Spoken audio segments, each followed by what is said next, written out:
The Extra Ball. Right, welcome to this Square Ball special. With me, I'm Dan Moylan. With me is Michael Normanton, who is on Zoom today. Hello. Which you can see on the video version. Have a look out for this as well on all the usual video channels. And Dominic Matteo. Thanks for having me.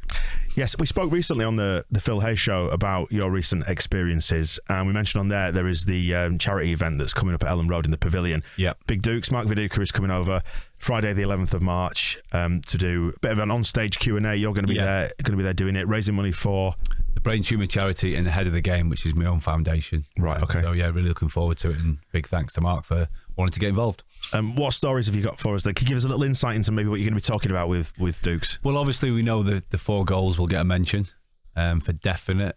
And I think what I want to do is with this, I want people to see the person that Mark was and the player he was. Not just the footballer, I suppose the person. Because the one thing Mark was funny. He always laughed at his own jokes. That's the truth. You know them people who laugh at their own jokes. I mean, I'm a bit like that at times, and he was very much laughing at his own jokes. But he had his own little sense of humour. He used to go into his own little bubble for his sense of humour. But it was funny. Whatever he said used to make me laugh, and he just looked at me. He used to call me Bomber. So like Dommer or Bomber, he used to call me. So Bomber, what do you think of this? Listen to this. And he had this. He's got a really good dry sense of humour. And he's just a character. And like you say, he's one of those great players that never really gets the recognition, in my opinion, he deserves. We spoke over on the Phil Hay show about like the camaraderie that existed within that group, you and Mark Viduka, and all of you had a really tight social circle. You also mentioned Eddie Gray there. You mentioned him a few times, and you got a lot of respect for Eddie, haven't you? Now, can you just clear up with Viduka? Because we spoke to Eddie last year, and we asked him about his motivational techniques in the dressing room, and it has been one of those mythical tales that's been relayed that Eddie used to get Mark Viduka and just get up in his face and say, "You're no good. He's got your number today, the centre half. Yeah. He's got you're not going to score." And that used to fire him up. Did that work for Mark Viduka? Yeah, I think it did. I think with Mark, when he got angry, you seen the best of him. And I think Eddie and certain coaches could do that. And the thing with Eddie, it was the honesty that I think we all relate to. I relate to a coach or a manager being honest with me. David O'Leary was always honest with me, good and bad. And I think Eddie with Mark was very similar. Mark and Eddie had a really good connection. Both great footballers, both quite silky the way they played. So I think that their relationship was there from day one. They really understood each other, and I think Eddie understood how good Mark was. But maybe at times he just needed a bit of a push, and Eddie didn't hold back on that in the right way. And I think there's nothing wrong with that. I think that's important. I mean, I've had so many fallouts with coaches and managers over the years because you think you know better, but you don't. You've got to listen to these coaches. They're trying to help you. And that's what Eddie was always trying to do with Mark, to get the best out of him. So with Eddie Gray, from the Leeds fans' point of view, I guess because there's the Man United bias kicking in with Brian Kidd, but when Brian Kidd came in, Eddie was taken away from the first team a bit. What did that have much of an impact, do you think? I think it probably would have been a little bit tough for Eddie, because of what he's done and what he's achieved and the person he is. But I think, you've got to remember that he was very, very honest with me at times. And I think when there's a change of coach and Brian Kidd came in, Brian was very likeable, very good coach, knew his football inside out as well. So I just thought that was another string to all our bows, being honest, when you're bringing him in. Maybe because of the career that he had as a manager and as a player, because you got to remember he'd won everything, hadn't he? Brian Kidd as a player and a manager. He won the Champions League or the European Cup and stuff. Maybe a couple of times, I can't remember, once or twice, but he definitely won it, didn't he? So I think the respect was there for Brian straight away. I think with Brian, he was very much into learning, getting your first touch and your kind of control of a football. Like, for example, he'd have the little footballs out, and we'd all have them just to start the session, which I thought was quite new. We did a little bit of that at Liverpool, actually, with smaller balls, just to learn on your touch. Obviously, the strikers have obviously got slightly better than some of the defenders, but just little things that he did that maybe Eddie was exactly the same. Eddie would think about little ideas like that. So I don't think there was any rivalry, but I really liked working with Brian. I did. And also with Eddie as well. So it's really, really hard. And I know, obviously, because of his Man U connections, he's obviously had a bit of stick, probably, if that's the right word. But I don't think it was needed at times because, again, he was one of those honest guys who wanted the best for the club he worked for at that point. Mm-hmm. You had a baptism of fire joining Leeds straight into like AC Milan. I remember you and Dubry at the back, wasn't it? For your no, I played in midfield. Were you midfield that day? Yeah, I played midfield more than you think. It was definitely like a makeshift defence, wasn't it? I played left wing. I'd not trained for 6 weeks. It's the truth. I'd not trained for 6 weeks. I'd done my knee before I'd done my scan to sign for the club. For whatever reason happened, what happened, I can't really go into that too much. But yeah, 6 weeks later, and obviously the fixture came up. I'd done a training session. No, I wasn't fully fit, wasn't fully back training with the group. I'd just done a couple of probably light outside training. Most of it was done inside at the first part. Then obviously you go out and you get a feel of the ball, etc. And then David just pulled me and said, "How are you feeling?" And you kind of get a sense then from that word, "How are you feeling?" Every club I play that if someone says, "How are you feeling?" it means you've got an idea that they might want something from you. So it was very polite in the way I said, "Yes, I'm feeling great. I'm looking forward to getting into the team and getting going." And it was like kind of, "Well, do you want to get going now?" And I was like, "Yeah, do I?" And obviously you look at the fixture, debut, AC Milan at home, lashing down with rain at Ellen Road. Perfect conditions for me. I love that kind of weather. So it was just a dream come true to actually play a spell with my dad's, my Italian background and my name, obviously. It was so nice. I think I did more interviews with Gazzetta dello Sport, whatever they're called, back then than I ever did for anyone else because I was new to that world. And my dad did quite a lot of interviews as well, which was funny because obviously he speaks Italian, but for me, not speaking it at all was tough. But yeah, I think it was, listen, that night was bonkers. Dida drops it. The weather obviously played a part in that. Where were you when that goal went in? Where were you on the pitch? I was probably up top somewhere. I remember when Bo hit that, it went in. I just grabbed hold of him. Because Bo was one for celebrating properly, one he proper went for it. I think the weather helps sometimes for the slides and all that, don't it, when you've had a bit of weather. So I was right by that. And I think I was that tired that I literally just grabbed him, quick, well done, and I was out of there. But that's kind of how my celebrations were. I was always that tired anyway. I used to just get on with it. But it was a special night. I mean, I think because of the conditions, the atmosphere was just electric. It felt like my first game, even though it was out of position, I felt like, yes, this is going to be good for me. This is the right club for me. I forgot that feeling very quickly, and that was special to me. I think even the Leeds fans I've spoke to when they see you playing left midfield was like, what? He's a defender, isn't he? Or a fullback? And it was like, yeah, I am. But I have played. If you look at my career, I've played in so many positions. I have played right back, left back, centre half, sweeper, left midfield, right midfield. I think the only position I've not played is actually centre forward or goalkeeper. I've more or less played in every position. So, amazing evening. And if you think about the United game recently, it was kind of that kind of weather, wasn't it, as well? It was literally... we have to say Manchester United on this show. Manchester United. You get told off for that. Oh, really? Okay, Manchester United. Because Leeds fans were all sensitive about it, because we're United as well. Anyway, I suppose so, yeah. I actually, echoes of that. The amount of water that was just falling out of the sky. I can still remember that night. It was ridiculous, but I just loved that weather, me. I always have. Even working recently, it was like that. In that game and last week, and I was loving it, mate. I was like, wow, this is what proper football should be. We all slide in, we all get a bit muddy, and even looking at the pitch, which I'll be looking at again later, the pitch obviously took its toll on that one game recently. I mean, I'll have a proper look later on, but the pitch doesn't look too great, actually. Yeah, expensive pitch is that. Yeah, exactly. Does it come as a bit of a relief to you to play in that game and feel that atmosphere? Because obviously you're kind of a Liverpool boy, and you were forced out is maybe the wrong words, but they brought in Christian Ziege, didn't they? It was clear you weren't going to play as much, and to get that instant feeling of coming to a new club and being like, do you know what, it's all right, is this? Yeah, that's exactly it, and it was like that. The thing was, I just signed a 5-year contract with Liverpool before I decided to make the move to Leeds. So I think there was certain people around me, certain players at Liverpool were saying, Dom, you've got to stay. You play in this team every week. You'll be ahead of Christian. And then obviously different managers have different opinions, but all the players were basically saying, Dom, you need to stay. I think Didier Mann was one of them who knew, obviously, the German background with that. He knew about Christian, and he said to me, Dom, I'd take you.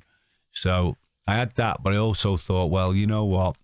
I must have been on the bench 300 times for Liverpool and didn't even get on. They don't count them games. So I was thinking to myself, for a career-wise, I want to be not that important person, but I wanted to get more game time regular. But the thing is, I think I probably would have got it at Liverpool, but it was my own decision and my agent and my family to make that call and go and start something fresh with a great club like Leeds United, who were doing really well at that point. So yeah, it was a tough decision, but one I never regret. I never do. And obviously, what's happening now with the club helping me with work and doing stuff, I really am thankful about that. But it's always a difficult move, I think, when you've been in a club for so long, like a 10-year-old boy, and then when you're 26, you leave. It's a lot. It is a lot. But you've also got to think about you and how you can progress. I think sometimes players can stay at a club for too long. And maybe I did that for a bit at Liverpool. You stay for too long because you get in that comfort zone. There'll be players at Leeds that are in the comfort zone, I'm sure. They just are. You're picking up decent money. But I don't want to be in that comfort zone. I want to be out there and be able to perform and make something happen for myself and for the club as well. Do you think that's what prompted Robbie Fowler to follow you? Yeah, maybe. I mean, it was funny when he signed, because he never told me. You know, I thought, was there no conversation before that? You didn't know. I think he just kept it because he knew. Because obviously he knew where I lived, and because obviously Peter Risdale basically lived over the road, so a lot of the players used to use Peter's apartment when they first signed for the club, in the Keys again. So I think when Robbie obviously went in for his initial talks with his dad, he probably walked in there and thought, I kind of maybe recognise this place. And it was obviously because Peter was below me, he was like floor 7 and I was 8. So I remember he just rocked up and I just bumped into him literally outside my house. And I looked at him and went, oh, hold on a minute, I know what's going on here. You're signing for Leeds, aren't you? It was just like, because obviously Peter Risdale's there, his dad was there, and obviously I just walked into him. So I thought, right, okay, it doesn't take a rocket scientist to put this together. And and obviously it was great to see him because we've got such a connection since we've grown up. And obviously he sorted my tickets out for the game last night as well. Ah, that's all right then. Yeah, that was good. Do you think we needed him? Do you think he was maybe? Listen, maybe I'm biased, but Robbie Growler, as I call him, he was unbelievable. The best natural goal scorer you ever see. You know, when Ian Rush says that, then you know someone's good. Yeah. And I think he had this, it's like, I always say it like a Tiger Woods hit, like, you know, when Tiger Woods hit a golf ball, it made that noise like that swoosh. He had that with a football, Robbie. When he hit it, it just went, when it was hit, and it just used to motor. He had this knack of it. I mean, sometimes you hit a ball and you just go, wow. You just stand back and go, wow. That's how good he was. So that's why I think maybe he thought, you know what, if Viduka and Smithy aren't playing, this guy's got goals. And even when he went to Leeds, you know, you got to remember, I think he got a hat-trick, didn't he, against Bolton it was. Bolton. Yeah, you know, the kid was still scoring goals. Maybe he didn't get the game time. But the one thing you know about him, if you give him a chance, it's going to end up in the back of the net. Clever player, very clever player, and a great lad, and a great team player as well. But yeah, did we have too many of them at that point? Like I said, I don't think you can have enough good players. But again, as well, the great thing I always found was we all obviously on different wages, but no one talked about that, which I think is a really good thing. You know, you've probably got an idea in a way, but you probably haven't, because you know people talk about certain deals, don't they? Like the Seth Johnson one, for example. You know, they said he would get. I don't know. Who knows exactly what he was getting paid? We know it was a few quid, but it's not our business. That was their business, and it's like with any move, isn't it? It's like Robbie's a great mate. If he signed, brilliant. I was buzzing that he was here. Great to see him and be back. But it's you make your own calls, don't you?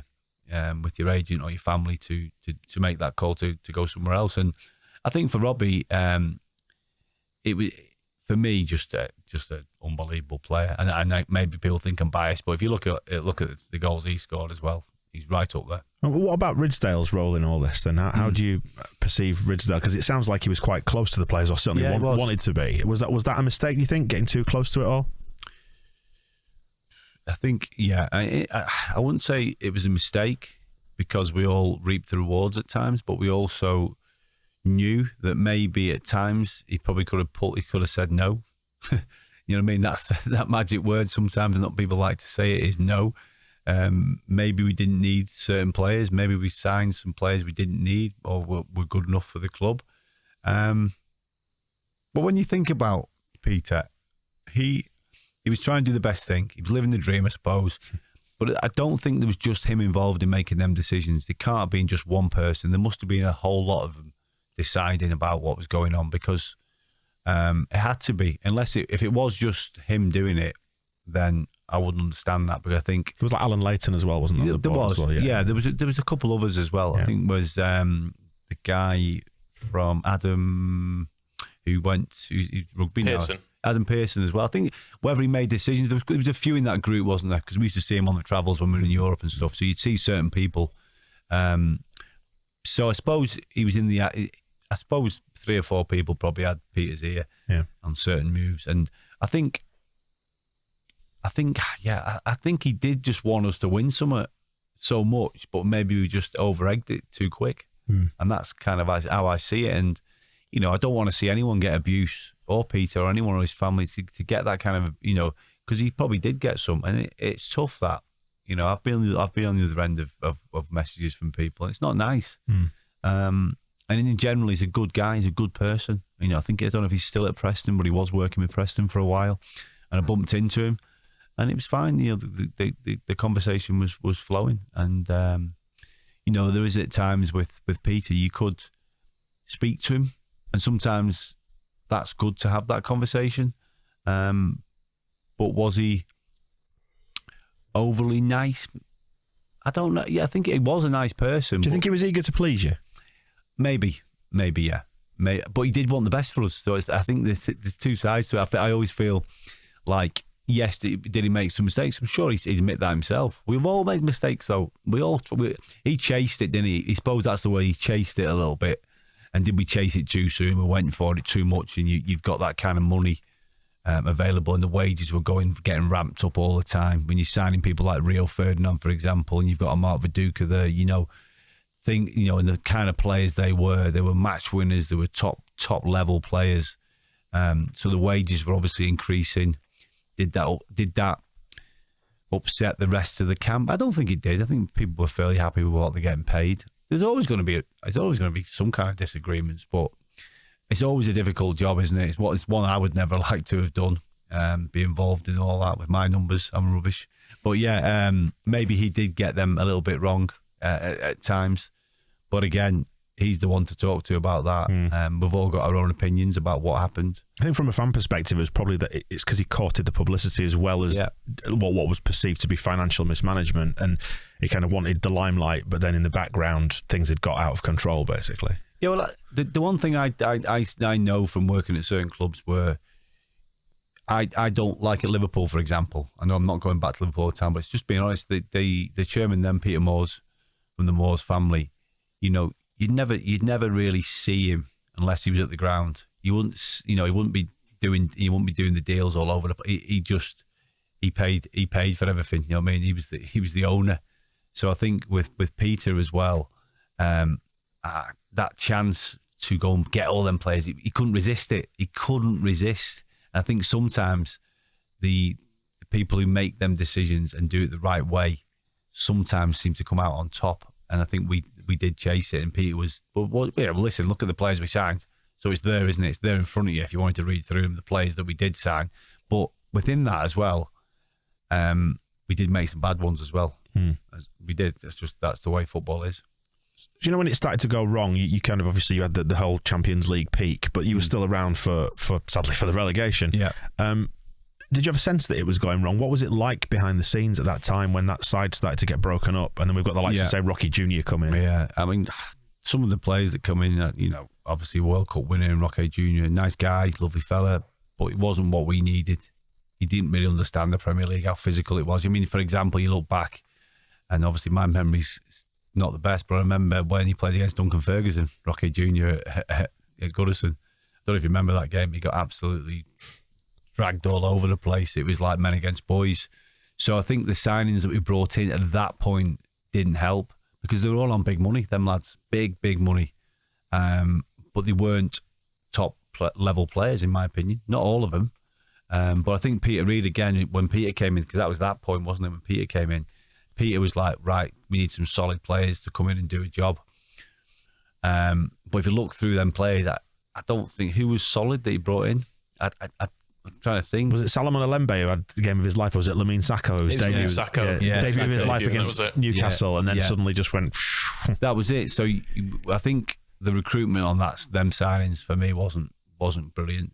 Great lads, all lovely lads, and I'm saying that honestly, but wasn't what we needed to get out of the hole that we were in. Them players that came in my opinion, weren't going to get us out of that hole. And like you said, we know what happened, and for whatever reason, I think it started on. I think the standards dropped in training, in my head. Again, I can only give it from my own opinion. I think it felt like the standards had gone from being right up the high level training, bang, bang, bang at it, to we just had a dip for whatever reason, whether it was people getting sold, people not putting a shift in, people relaxed, a bit too relaxed. You can never be relaxed when you play football. I know people talk, oh, you're relaxed. It's not. You've got to be up for it every single day. And we didn't have a set of players at that point, because the players were lost, who were good enough to get us out of that problem. We tried, and we tried our best, but it wasn't good enough. And unfortunately, it cost us in the end. And that was the worst day of my football career. But what was it like going down? Still makes me feel sick now. You know what? I actually cried when I've done a lot of crying recently. Believe me, I actually cried when we got back up. That really meant so much to me because I felt responsible for being captain for so long, and then we went down, and I was so pleased that we got back up.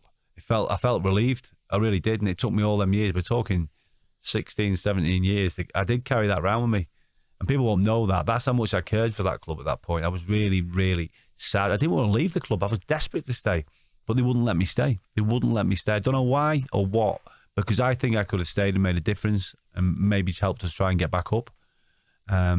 I definitely could have done maybe a better job than what some of the players that we kept. And that's just my own opinion, and everyone's got one and everyone's entitled to theirs. But just let me go on a free as well at that point. There was a lot of clubs interested in taking me. So, again, didn't make any sense to me. And when I left, I didn't take the money off the club. I went and got a decent move to Blackburn, and I cracked on with my own career. Did anyone try to get you out of there sooner? Because I know there was obviously a bit of a panic with the likes of Robbie Fowler, Danny Mills getting shipped out, and we were still paying part of the wages. There was clearly like a panic to get people off the wages. Yeah, I think I realised that as well, and I was trying to do the right thing, and I'm sure a lot of the players were as well. But I think I knew the interest from certain clubs, and then obviously ended up going to Blackburn because of my relationship with Graham Souness. But I think when that came about, I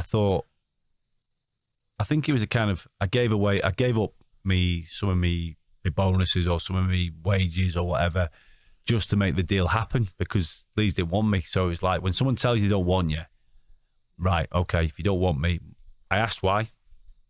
The explanation never made any sense to me either. That's the truth. So who was the person telling you that at that time then? There was quite a few, really.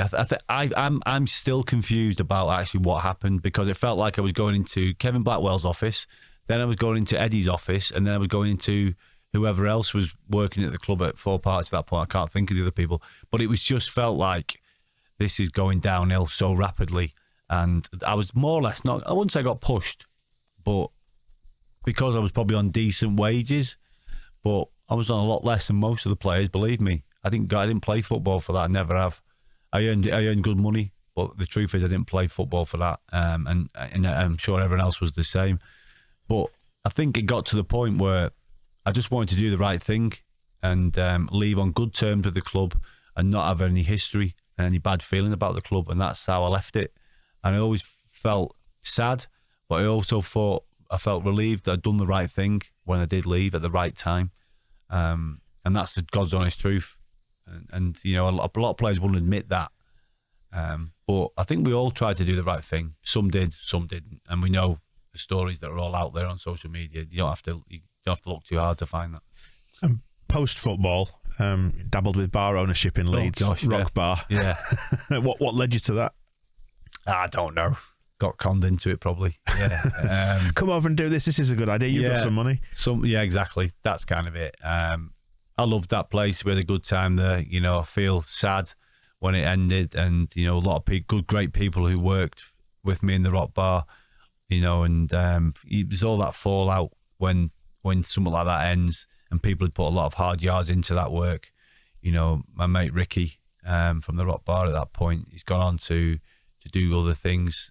But Ricky, spoke to him recently, and I just wanted to make things right with him as well, because he was an integral part of helping me as well. And I seen him recently in the pavilion, and he just came up to me and we had a bit of a cuddle, which is nice. I think sometimes you've had them years where it's been great and you've had a great time, and it was probably me in the way that, you know, had to make sure that the bar had to stop. It was costing me too much money, and the bills were coming in thick and fast. And I feel sorry for the staff that we lost, and you know, they lose jobs and stuff like that. So I always apologise for that. And when I see other people, I do feel bad about it.